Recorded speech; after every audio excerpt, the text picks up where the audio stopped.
Hey guys, welcome back to Young and Unscripted. First of all, I just wanted to say Happy New Year. Hope you guys had a lovely New Year and you're feeling great vibes for this year. You know what? I really am. I don't know. I just feel it. I feel it for us all. I feel like this is the year that a lot of good stuff is going to happen. I feel like last year taught me a lot. And this year, I'm coming with a lot more clarity. I feel like I have a bit more of a focus. And I feel like I can learn from last year and maybe like things that weren't successful or that didn't really work for me or get me where I wanted to be. Even in like hard years, I feel like there are moments we can look back and be grateful for because it's also important, as well as looking forward, to kind of look back and be grateful for like what you did achieve or what you enjoyed or whatever you did. Okay. I wanted to start with this one because I thought it was very fitting for the new year. So the dilemma is seeing year recaps made me feel behind. Everyone's posting highlight reels from the past year, promotions, moves, travels, milestones. My year was quiet, uneventful, heavy in ways that don't photograph well. How do you value a year that doesn't look impressive from the outside? I think it's something that we've all felt. I think everybody's year can be so different. Like somebody's best year of their life can be your worst year, or the year that you kind of went through the most personal stuff or felt like you had the most failures or it was just a really hard year for you. And then somebody that was like the year that their dreams came true, you know? Because obviously everybody, as I always say, is on their own timing. But that's what we have to remember. It is just you and your timing, and don't compare your year to another person's year. I think it's natural to do because of social media and stuff. If people are posting their recaps, kind of does make you think, oh, well, how about my year? First of all, remember the small wins that you did achieve. Like, for instance, 2025 wasn't my favorite year. I had some lovely moments in it and I still did some stuff that, I'm proud of and I loved. But I wouldn't say it was the best year of my life, but for someone it was. But I'm just going to look at my own journey as separate from anybody else's. And I just think, okay, what can I learn from that year I've had? And what can I bring to the new year that did work? Or what can I improve on so that this is a better year? Some stuff, obviously, we can't control. If a lot of personal stuff happened, I think you do have to think, okay, it happened. We can't control everything in life, but we learn from it and we grow from it and we move forward. And we can think, okay, that's all in 2025. I'm going to move forward to 2026. And this is a brand new year, a fresh start. And let's bring the good energy into it. But don't punish yourself for things that you went through last year. That's so normal. Like, nobody's life is a highlight reel 24/7, even if social media makes it look like that. Nobody's life is like that. Life is just up and down. That's what makes it life. Sometimes we really appreciate the highs because we felt the lows. I think we really gain a gratitude for the really good moments when we have gone through harder times sometimes. So yeah, don't look at other people's recaps and think it's a reflection of you. First of all, you don't know completely what happened in their year, but even if it was the best year of their life, that is really great for them and your time is coming. And just because you had difficulties or it was a hard year last year doesn't mean this year is going to be the same. It can be a completely different year with a fresh start, with new energy. And sometimes when you've had a bad year and you feel like you didn't achieve much, it really makes you think, okay, this is the year that I do have to achieve. And I really want to focus on what I want to do. And I'm going to be more positive because I know the times that I got super in my head last year, it didn't really work for me. What else did you say? Even when you said it's uneventful, sometimes like not everything is going to be happening all the time. Sometimes we do just have like quieter months where it's just more chill and it's not so, packed with things. But then they're going to be the busy times. So in the uneventful times, appreciate the time where you get to maybe like rest a bit more or you're not doing as much. You have a bit more time to have peace. Even if it feels boring to you, know that there's going to be a time where you are literally nonstop doing everything and maybe like, yeah, living the life of your dreams, but so busy with the work that you've always wanted. So enjoy this time where maybe it is uneventful. I always feel like every time in your life really teaches you something, and I'm the biggest believer in that. But I look back on times that I found hard, and I'm like, oh my gosh, I've grown so much as a person from that. If I hadn't learned those lessons, I'd still be the same person and I'd still be living the exact same life. I wouldn't have grown and I wouldn't have been pushed towards chasing my dreams and doing what I want and becoming my dream person, the person I've always wanted to be. There's no point thinking, oh, this year is just going to be bad because last year's bad. Look at this year with positivity, and I promise that will come to you. There's always going to be highs and lows, but just think, no, this year I'm really going to think positively and positive things are going to happen to me. I can feel it. And that can only benefit you positively. Whereas if you think so negatively and you're constantly comparing yourself to other people, you will never be happy. One of the biggest quotes is comparison is the thief of joy.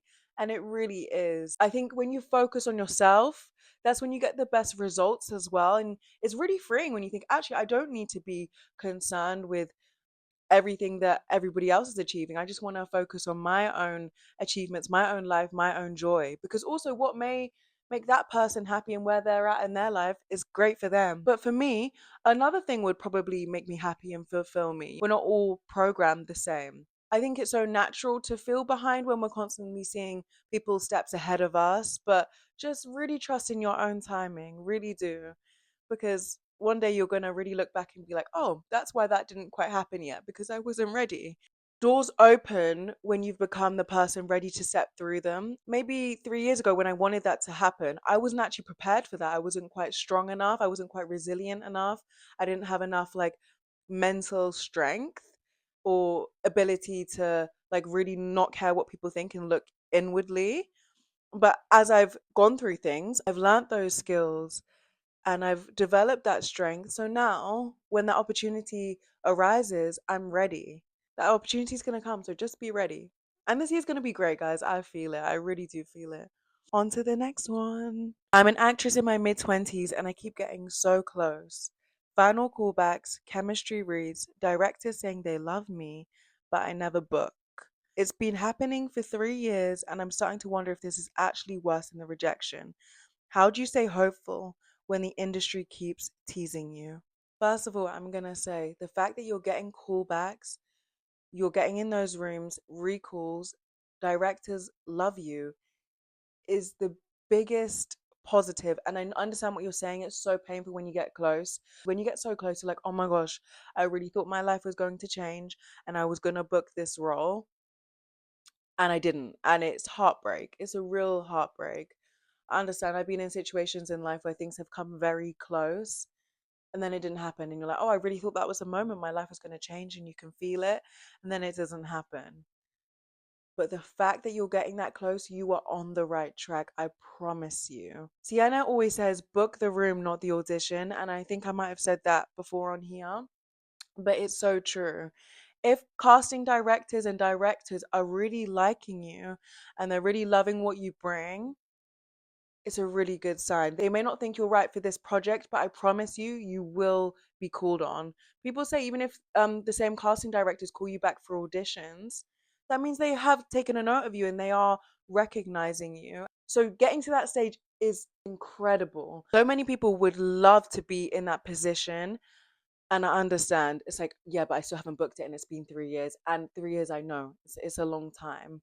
But in the big scheme of things, when you do book that role, it's going to feel like nothing. You might just book it straight away. I've heard of examples of that where they just say, yep, you're booked, you're confirmed for this job. And you're like, what? It's like, yeah, these casting directors have noticed you and they've seen you audition and you've been to recalls.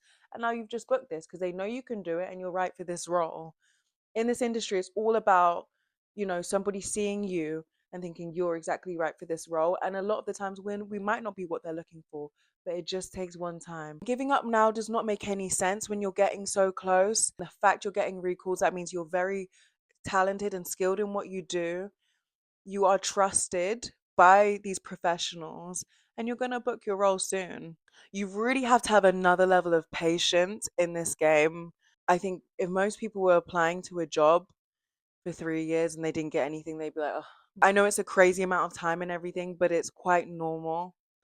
And to even be getting through to rooms is incredible. Whilst also you're not maybe like booking these roles yet, just keep, making short films or projects that you're interested in and think about making your own work. If you're doing all of that and hustling on the side whilst getting through to these recalls, you're putting yourself in a really strong position and it's not going to be long till you book. We don't get much in this industry because we have to think we're right for it, even when everybody's telling us we're not and we're not getting through to anything. So if you are getting through to things, you are like a million steps in the right direction. My parents used to be supportive of my acting career, but now that I'm older, they're starting to panic. They keep asking about backup plans and pensions. I know they love me, but every conversation makes me doubt myself. How do you protect your dream without pushing away the people that raised you? It's like when you're younger and you're a teenager and you're like, I want to be an actor, they support you wholeheartedly and they're like, oh, this is my child's dream. I want to go for it. And now you're in your 20s and it's like, okay, you're not making any money. I'm worried for you. I want the best life for you. Where are the backup plans? This is bound to happen to so many people. So many people are in this situation, whether it's coming from their parents or their friends who care for them, or any other relatives or any other people in their life, maybe their partner. It is bound to happen because we care and we're concerned for the people we love and we really want them to flourish. If you're seeing the person that you love struggle with a day job that is exhausting them and is just not fulfilling them in any way and not giving them any stability, and then also struggle with their passion that's not really getting anywhere yet, it can be really hard. But as the person who is chasing the dream, you just have to really stay confident in who you are and what you want and where you're going. Just stay focused because people aren't going to understand until you get there. And that's not even like coming from a hater perspective, like they're hating on you. It's just coming out of love and they just really want the best for you. And they can't feel what you feel in your heart and the feeling in your gut that you feel that it's all going to work out for you. And they also probably do think it is, but just in the meantime, they're more like, okay, still, do what you want to do, but just make sure you have other security. And one day you can buy a house and everything and have a pension. In fact, you don't even need to update them on every single thing that's happening. Just really stay focused on where you're going and really just keep passing and you will get somewhere. And I think it will speak for itself when it happens. But as I was saying in the last dilemma, it can take a long time. If people are saying these things about backup plans, even though they're only saying it out of care, we can internalize that as doubt in ourselves and be like, oh, they don't believe in me, so I shouldn't believe in myself and it's not going to go anywhere. But you can't because they're just concerned. You know exactly what will really fulfill you. And if it's really what you want and your gut's telling you to go for it, you just keep going for it. Sometimes I felt like, oh my gosh, whenever you call your parents or something, you want to like come with good news so that they can just trust in you and know it's going well. I don't know if anybody else, can feel like that. And sometimes in acting, we don't always have like, a lot of great news to tell. It's more just like, okay, I'm just keeping working hard and keep focusing on what I want to do and keep creating stuff. But you've just got to let go of that idea of proving it to them. Know that they're concerned and they love you and they want you to be happy. And if it makes you happy, you're doing a service to yourself and them as well because they want to see you happy and shining as you were always meant to be. I'm grateful for my life, truly, but I still want more, and sometimes I feel ashamed for that. How do you honor gratitude without using it to silence your hunger for something bigger? I actually think gratitude goes hand in hand with wanting and getting something bigger. I think people always say that when you're grateful for what you already have, more of that is going to come into your life. Being grateful doesn't mean that you're like settling and you're like, I don't want any more from my life. It's like, stay present now and grateful because even when you get everything that you want, not everything in life is then fixed. So if you don't have that gratitude now, you're not going to have it then. And that's just what makes us happy in life. Enjoy the present, enjoy the journey because it's the best part, as they always say. If you aren't grateful for what you already have, and it's not really going to put you in a positive mindset to move forward. I think also what we focus on will show up in our life. Since if your goal was, I want to have a lot of success in my career this year, but you're not grateful from how far you've already come, then you're going to be feeling pretty negative about it. And that's when you more lean towards things about like, oh, I just want to give up. Whereas if you think, no, I've actually come far and I'm proud of that and I'm grateful for that, that kind of fuels you to go on and move further. That is it for this episode of Young and Unscripted. Thank you so much for watching. I really appreciate it. Happy 2026.